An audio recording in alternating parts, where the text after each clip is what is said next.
Hello pregnant ladies అందరికీ నమస్కారం. Welcome to my channel saisha.com. ఈరోజు వీడియో వచ్చేసరికి స్కానింగ్ రిపోర్ట్ ద్వారా మనం పాప బాబు అని తెలుసుకోవచ్చా అనే విషయాన్ని గురించి ఈరోజు అయితే తెలుసుకుందాం. అంతకంటే ముందుగా నా ఛానల్ కనుక మీరు ఫస్ట్ టైం చూస్తున్నట్లయితే ప్లీజ్ సబ్స్క్రైబ్ అయితే చేసుకోండి.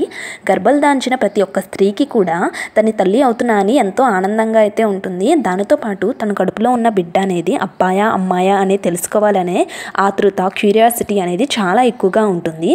కానీ మన భారతదేశంలో కడుపులో ఉన్నది అబ్బాయి అమ్మాయి అని తెలుసుకోవటం అనేది చట్టరీత్యా అలాగే చెప్పడం కూడా నేరమే. అందుకే మనకి ఏ హాస్పిటల్లో కూడా డాక్టర్స్ అనేది కడుపులో ఉన్నది పాప బాబా అనేది అస్సలు అయితే చెప్పరు.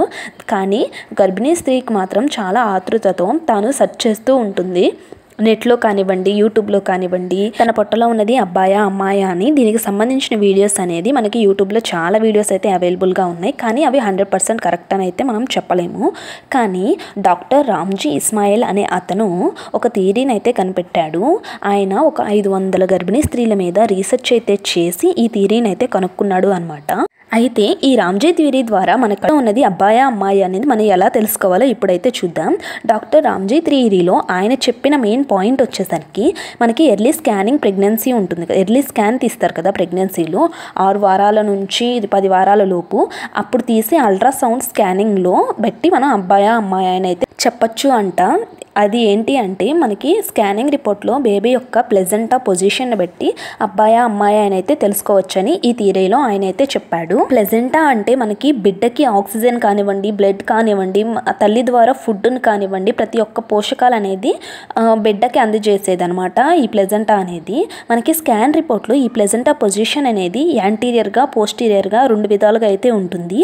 ఈ యాంటీరియర్ ప్లెజెంటా అంటే గర్ల్ అని, పోస్టీరియర్ ప్లెజెంటా అయితే బాయ్ అని ఈ థియరీ అయితే చెప్తుంది. యాంటీరియర్ ప్లెజెంటా పోస్టీరియర్ ప్లెజెంటా అంటే బిడ్డకి ఈ మావి అనేది వెనక ఉందా ముందు ఉందా అని కేవలం దీంతోనే మనం అబ్బాయి అమ్మాయి అనేది చెప్పలేమంట.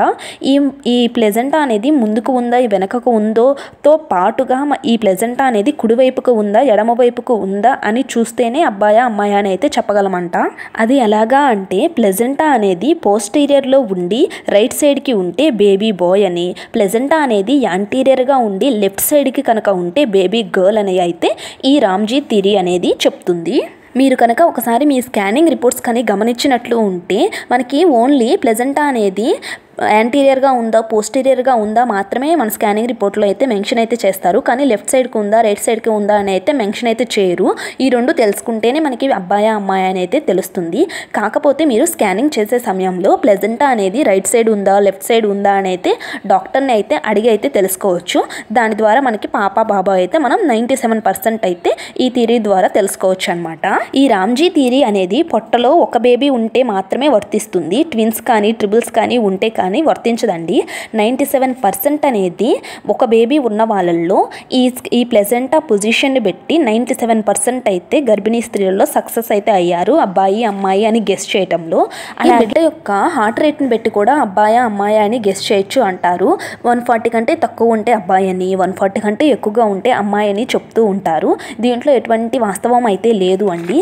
బిడ్డ అనేది ఒక వారం ఫస్ట్ ట్రైమిస్టర్లో ఒకలాగా, సెకండ్ ట్రైమిస్టర్లో ఒకలాగా, థర్డ్ ట్రైమిస్టర్లో ఒకలాగా బిడ్డ ఎదిగే కొంది గుండె చప్పుడు అనేది చేంజ్ అవుతూ అయితే ఉంటుంది అండి.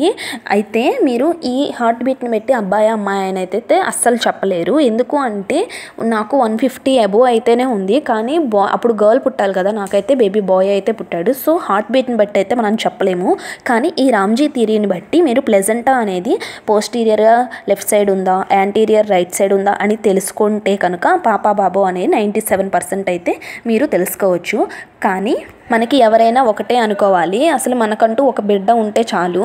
సో కాకపోతే చాలామంది గర్భిణీ స్త్రీలు అడుగుతూ ఉన్నారు ఎలా తెలుసుకోవాలి అని. సో వాళ్ళ కోసం అయితే నేను పాప బాబా అనేది ఎలా తెలుసుకోవాలి అని ఈ రామ్జీ థియరీ ద్వారా మీకైతే నేను ఎక్స్ప్లెయిన్ అయితే చేశానమాట. నా వీడియో కనుక మీకు నచ్చితే ఒక లైక్ చేయండి, అలాగే నా ఛానల్ని సబ్స్క్రైబ్ అయితే చేసుకోండి. Thank you for watching.